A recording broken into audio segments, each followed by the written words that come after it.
சிவகார்த்திகேயனின் துரோகங்கள். என் கதையில நான் வில்லன்டா.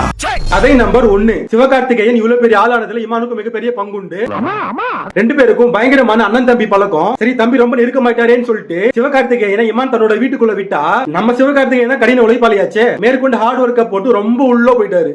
ரொம்ப தூரம் போயிட்டேன். இத பத்தி டீடைல்டா இமானே சொல்லியிருக்காரு. அவர் சொல்றதை வச்சு பார்க்கும்போது சில விஷயங்கள் நான் மூடி மறைக்கிறேன் அதுனா அதுக்கு காரணம் வேற ஒண்ணுமே இல்லை சார், குழந்தைங்களோட எதிர்காலம் தான். குடும்பத்தை கெடுத்தவன் குடும்பங்கள் கொண்டாடும் நாயகனா இருக்கான். பாதிக்கப்பட்டவன் பழத்துல விழுந்த 10 ரூபாய் காயின் மாதிரி யாரு கண்ணுக்கும் தெரியல. கதை 2. சிவகார்த்திகேயன் வர்சஸ் தனுஷ். என்னடா பிரச்சனை உங்க ரெண்டு பேருக்குள்ள? சிவகார்த்திகேயன் தனுஷ் அண்ணன் தான் வளர்த்தாரு. அப்புறம் அண்ணனால வளர்ந்தாரு. இப்ப அண்ணனை விட வளர்ந்துட்டாரு. இது என்ன பிரமாதம்? சிவகார்த்திகேயன் இன்னும் பலபடி மேல போய் நானும் அண்ணனா பாத்துடலான்னுட்டு